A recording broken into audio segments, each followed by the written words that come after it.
Welcome to the Power of Purity podcast, the show that empowers men to experience their sexual gift in a healthier way. Now here's your host, Tony Ingrassia. Hey guys, what up? Welcome back to the Power of Purity podcast. I'm really glad that you could be with me today, and I'm very excited about the things that we've been talking about because we're in the middle of a series of episodes that I'm calling The Sexual Alliance.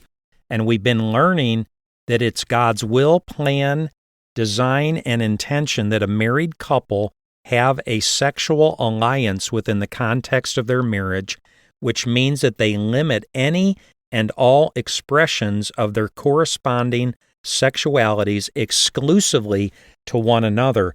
And one of the key things that we've learned is that even though most couples assume that they have a sexual alliance, in reality, many, if not most couples, do not have a true sexual alliance because the fact is that somebody within the context of the marriage is stealing orgasms.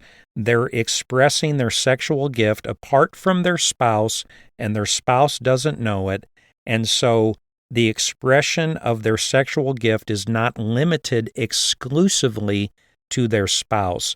And so we're talking about this concept of the sexual alliance and the implications of what it would mean to bring our sexual gift back into our marriage, back into alignment with God in this place of exclusivity and promise where I have a true alliance with my spouse, that I will only express my sexual gift with them. It means that my body belongs to my spouse. My sexual interest and desire and attention and focus belongs to my spouse. It means that my penis, if I'm a man, my orgasm belongs exclusively to my spouse. I will not have an orgasm apart from my spouse. It means that I will not take out my sexual gift and use my sexual gift or play with my sexual gift apart from my spouse, and vice versa for women. And I have 19 principles of the sexual alliance. This is part number 5, and we've made it through the first 14 principles. I'm not going to take the time at the moment to review those 14 principles, but if you haven't heard them, I invite you to go back and listen to part 1, part 2, part 3, part 4 of the sexual alliance. Today brings us to part 5, where we're going to continue with principle 15 of the sexual alliance, which is this. The sexual alliance will help you establish a sexual rhythm that works in your relationship. Now, as previously noted, the Bible clearly teaches that husbands and wives should be available to one another sexually, and this is a very important aspect of the sexual alliance. When you enter a true sexual alliance with your spouse, you need to both realize that you're making a profoundly serious and holy promise to one another. And the sexual alliance will require both of you to commit to be sexually available to one another on a regular basis. And the fact is just this: if you're going to commit to a sexual alliance, to sexual exclusivity within the context of your marriage, then you're going to have to participate sexually with your spouse in your marriage. So the alliance is going to require both of you to commit to be sexually available to one another on a regular basis. And in view of this, the two of you are going to have to find what I might call a sexual rhythm or a sexual equilibrium that works for both of you. For example, one person might want sex every single day, and the other person might like sex once a month. So the sexual alliance, if it's authentic, is going to require the two of you to communicate and to cooperate with each other and to kind of hammer out and to find a compromise that works for the two of you together, given your situation and how you both feel and your desires. So, for example, in this situation, maybe this couple would decide, we're going to have sex once a week. because I'd like it every day, but you only want it once a month. So if we're going to have a sexual alliance that's authentic and it really works, we're going to have to figure this out, and we're going to have to get this equilibrium. So let's try once a week. And you see, what this means is it's going to create a kind of tension and require give and take from both people in the marriage, because the spouse who wants sex every single day, they're going to have to really stretch to agree to just once a week.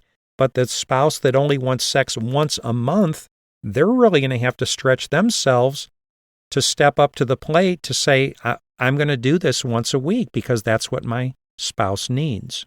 So the point is this, you guys: if you're really serious about establishing a genuine sexual alliance with each other, you're going to have to find a sexual rhythm that works well for both of you. And in fact, I might suggest that this is a big part of the reason of the failure of the sexual alliance in so many marriages, because married people, in fact, they're missing each other. They're out of step with each other.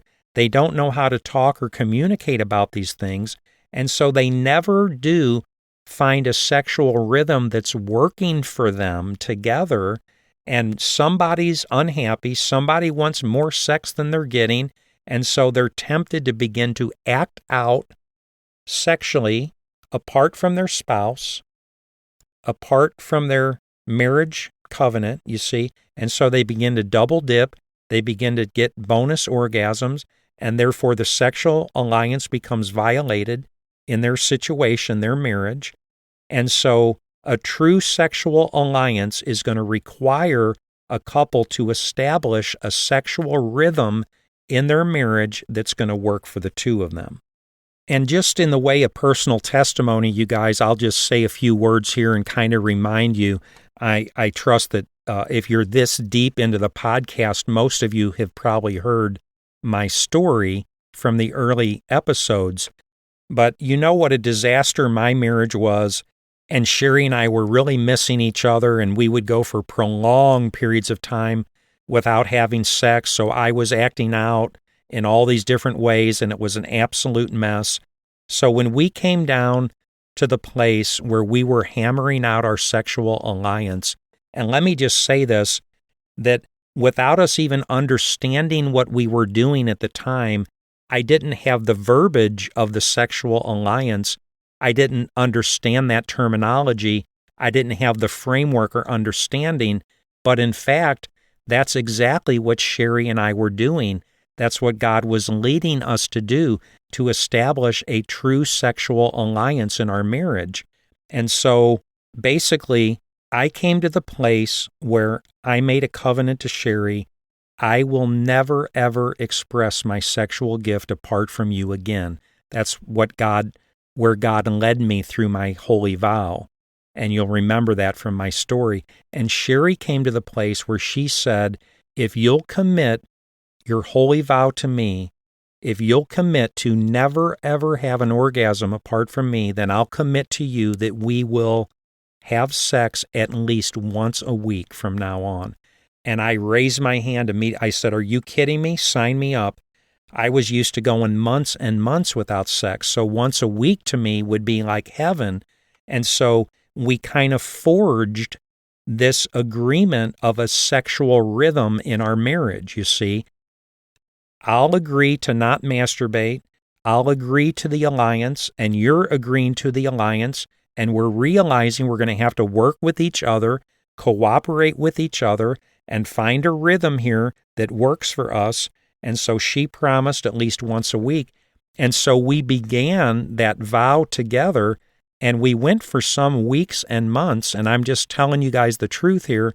In a short matter of time, it was very hard for me once a week.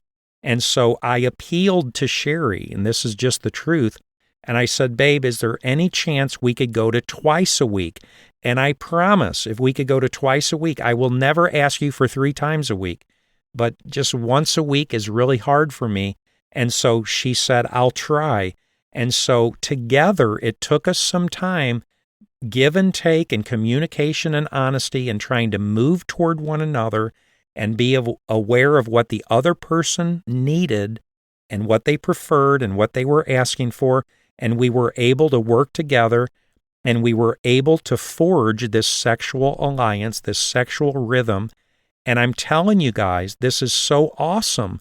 I just sit here and I give praise to God. I just want to shout to God because of what He's done in my heart, my life, my marriage, in my wife. I'm telling you guys, it's an absolute miracle. And I have honored my wife for the past 16 years and 10 months as of the day of recording this podcast. I have honored my sexual alliance, and my wife has honored the alliance, and we have been living a true sexual alliance. Our sexual gifts belong to one another. We honor one another. We have a sexual exclusivity. We do not express our sexual gifts apart from one another. We do not masturbate apart from each other. We don't steal orgasms. You see, we have a true alliance with one another, and a gigantic part of this alliance is this commitment that we have to each other, this rhythm that we figured out. And I'm just telling you guys that it's this sexual alliance that has empowered me to become the man of purity that I have become by God's grace. But you know what? It isn't just God's grace. It's also my wife's grace and my wife's participation in the situation. And I believe this is God's original design from the very beginning. It's almost as if God knew, Tony, dude, any man, you're going to try to go out into this world and be a man of purity. The temptation is overwhelming. The opportunity to act out is overwhelming. It's going to be incredibly hard for you to do this. So I've got a plan.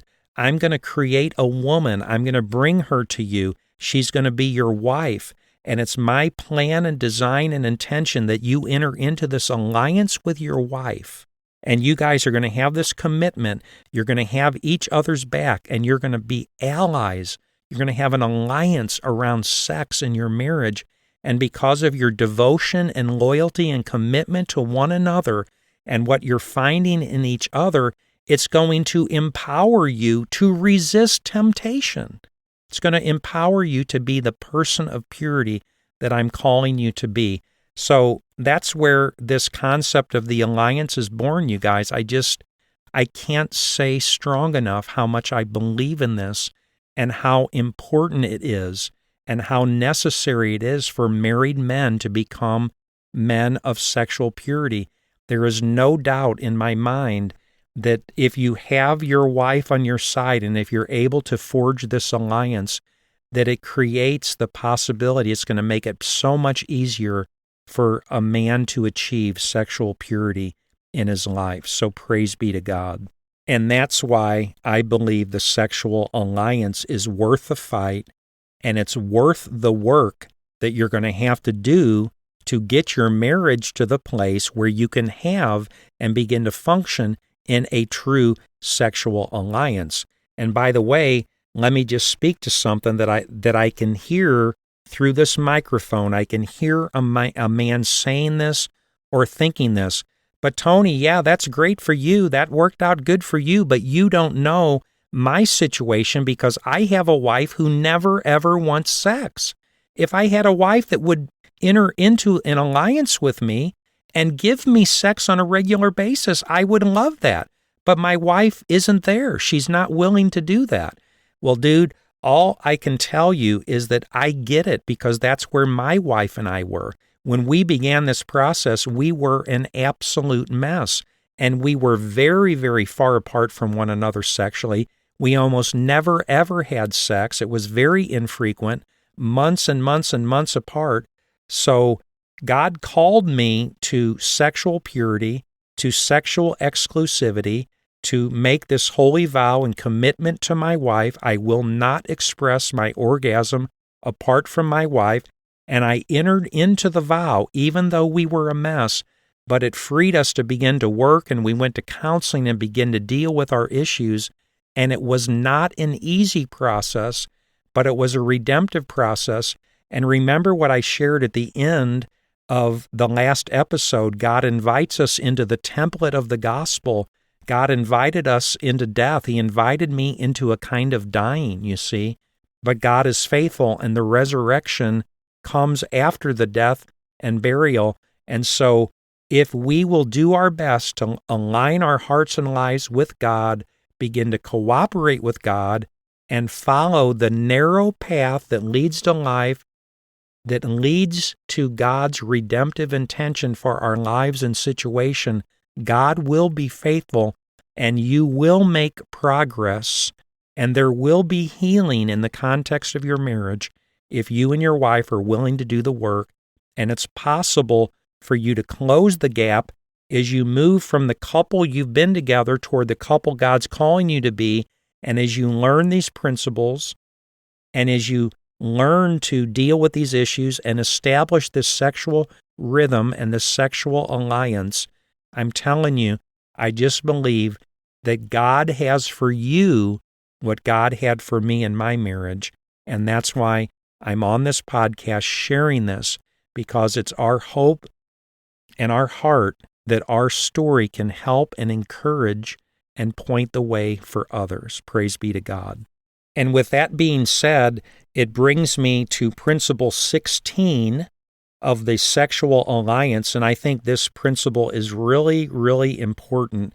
In fact, I think I could talk about it for a long, long time, so I'm going to do my best to convey the concept and yet do it in a way that's abbreviated at least a little bit. But principle 16 is this: the sexual alliance will help you to reduce and eliminate many of the confusing and negative dynamics that have existed around sex and have contributed to the unhealthy and counterproductive cycles that have existed in your relationship.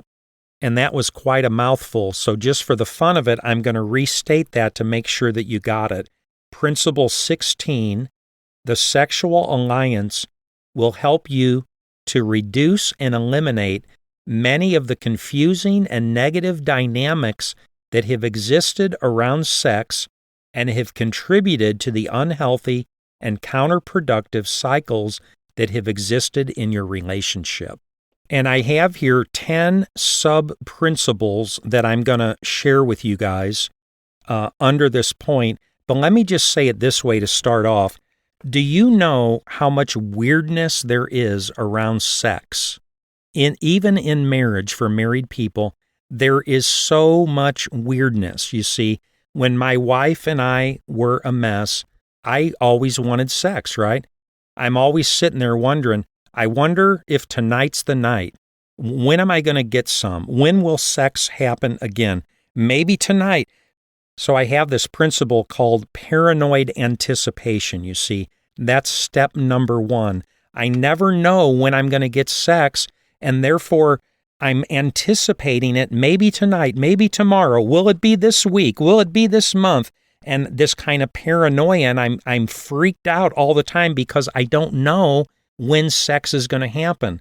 So do you see how the sexual alliance is going to eliminate that weirdness and that negative dynamic? Because when I establish a sexual alliance with my wife, and I know that we have an agreement that we're going to have sex twice a week, then it eliminates paranoid anticipation. I don't have to sit there and be worried and freaked out all the time trying to figure out, when am I going to get sex again? Because if it doesn't happen today, it's okay, because I know it's going to happen the next day or two. So it's like this tremendous weight off of my shoulders. And by the way, concerning this issue of paranoid anticipation, I heard a story that I really liked, so I'll share it with you. And I may have shared this in an earlier episode of the podcast. I don't know. If I did, please forgive me. But anyway, this man goes to a seminar about sex, and there's about 500 people in the room, and there's the expert sex therapist, psychologist up there teaching about sex and marriage.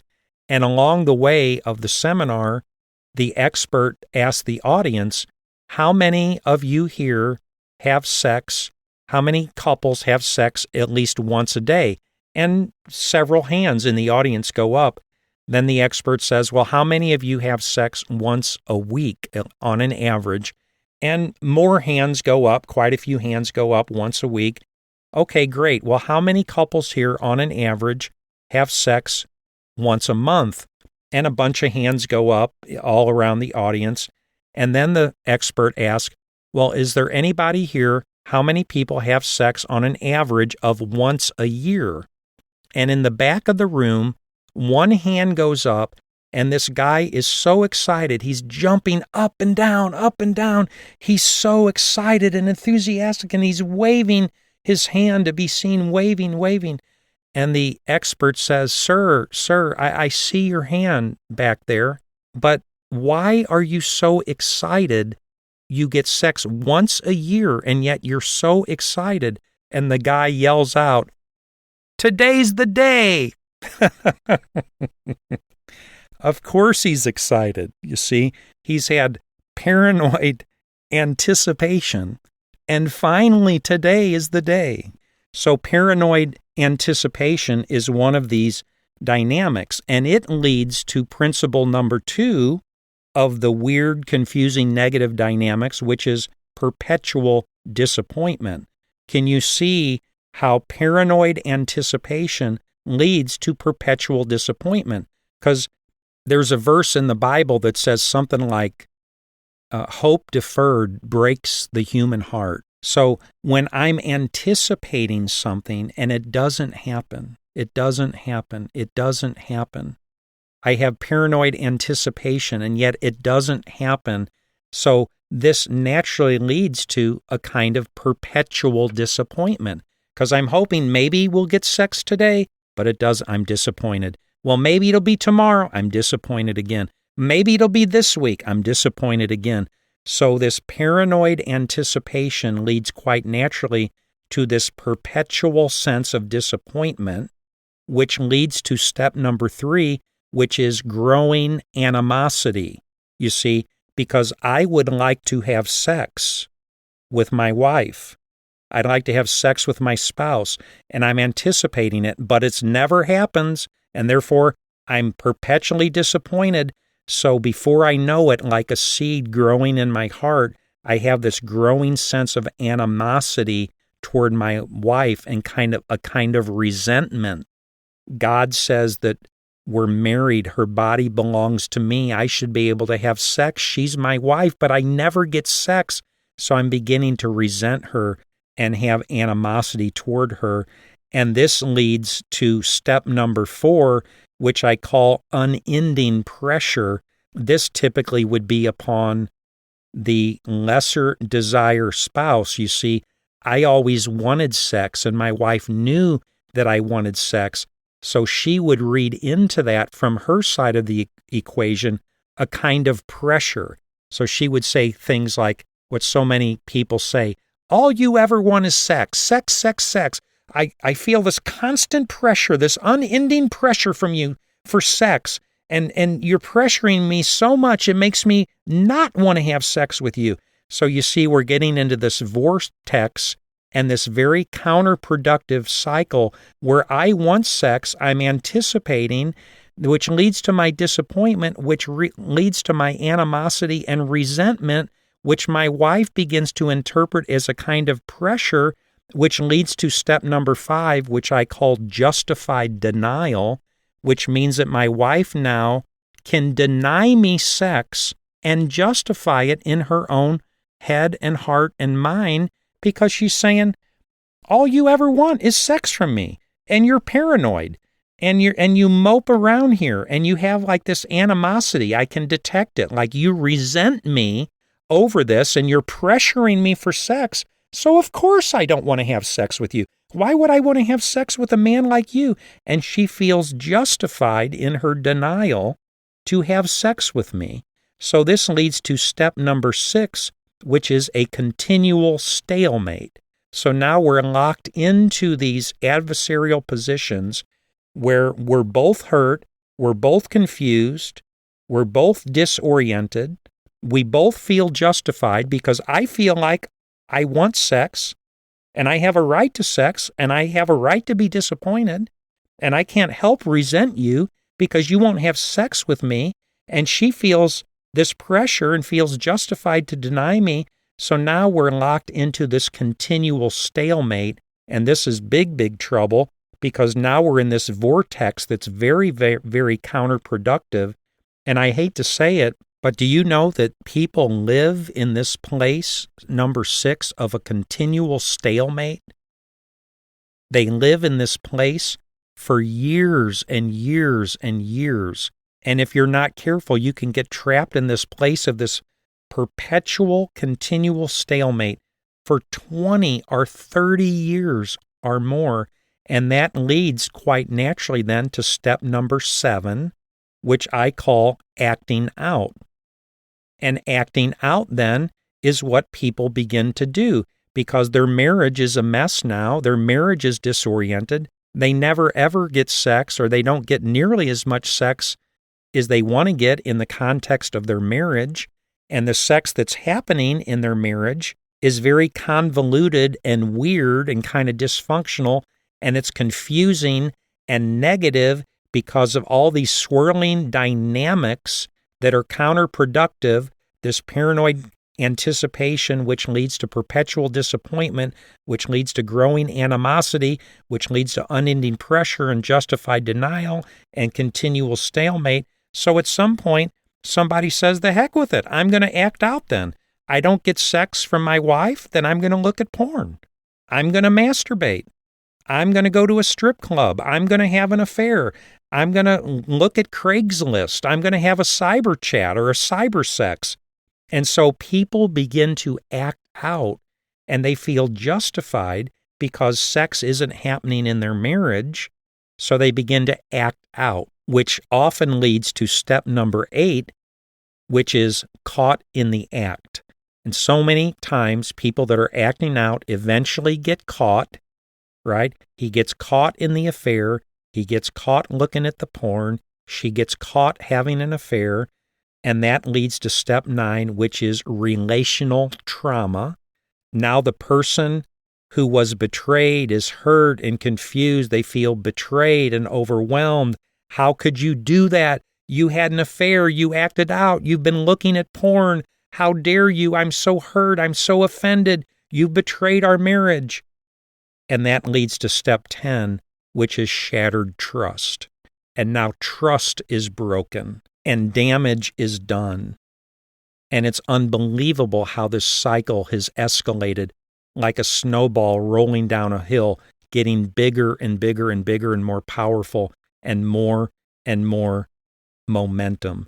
Paranoid anticipation leads to perpetual disappointment, which leads to growing animosity, which leads to unending pressure, which leads to justified denial, and continual stalemate, which leads to acting out, which leads to caught in the act, which leads to relational trauma, which leads to shattered trust. But my point in sharing all of this, you guys, is to verify principle 16 of the sexual alliance. Listen to it one more time. The sexual alliance will help you to reduce and eliminate many of the confusing and negative dynamics that have existed around sex and have contributed to the unhealthy and counterproductive cycles that have existed in your relationship. Could you guys imagine having a marriage that's beginning to function in a healthy way? You have an authentic sexual alliance, and you're functioning in a sexual rhythm that's working for you and your wife. And that means that there's no more of these confusing and negative dynamics. Could you imagine having a marriage where you have no more paranoid anticipation because you know you're going to get sex this week, which means that you don't have to be disappointed because your anticipation isn't always being shattered, which means you don't have to have growing animosity, which means your wife doesn't have to feel pressured or feel justified to deny sex to you, which means you guys are no longer in a stalemate, which means nobody has to act out to get their orgasms, And since they're not acting out, that means nobody's going to get caught in the act, which means there's not going to be relational trauma, which means there's not going to be shattered trust, which means you guys are entering into a healthy, whole, beautiful, awesome, rewarding, and satisfying and happy marriage, the way God always intended it to be. So the point is this: as you establish a functioning sexual alliance in your marriage, many of these confusing and negative dynamics that have been so powerful in the past will be reduced and eliminated and help the two of you begin to function in a healthier way than you've ever functioned before. Praise be to God. And with that being said, you guys, I see that the clock is running out on me, but I'd like to go ahead and close today's episode by doing a quick review of these principles of the sexual alliance. I have a total of 19, and we have now covered 16 of the principles as follows. Number 1, the definition of the sexual alliance. Number 2, the biblical basis for the sexual alliance. Number 3, most couples assume they have a sexual alliance. Number 4, the sexual alliance that many couples assume they have is often way too vague. Number 5, the sexual alliance often fails when the reality of life sets in. Number 6, many couples, if not most couples, do not have a true sexual alliance. Number 7, questions about the sexual alliance. Number 8, every couple must decide if they want a true sexual alliance. Number 9, the sexual alliance will give you the opportunity to come clean with one another. Number 10, the sexual alliance may lead you to one of the biggest crossroads of your lives. Do we disclose to each other the truth of who we really are as sexual persons and the extent of our sexual activity since we've been married? Number 11, the inevitable question, isn't it better to not tell the truth? Number 12, the sexual alliance may require a prolonged period of sexual abstinence while you process the truth of what you revealed to one another. Number 13, realize that you can forgive and trust can be reestablished. Number 14, the sexual alliance will give both of you the opportunity to face, admit, and process the sexual dysfunction that's existed in your relationship. Number 15, the sexual alliance will help you to establish a sexual rhythm that works in your relationship. Number 16, the sexual alliance will help you to reduce and eliminate many of the confusing and negative dynamics that have existed around sex and have contributed to the unhealthy and counterproductive cycles that have existed in your relationship. And with that, you guys, I'm going to wrap up today. I hope you can come back with me. I look forward to seeing you in our next episode of the Power of Purity podcast, where we'll continue with Principle 17 of the Sexual Alliance. God bless you guys, and have an awesome day. Thanks for listening. Visit powerofpurity.org for more resources and information. And if this podcast has been helpful or encouraging, please invite a friend to listen. Until next time, remember, there's power in purity.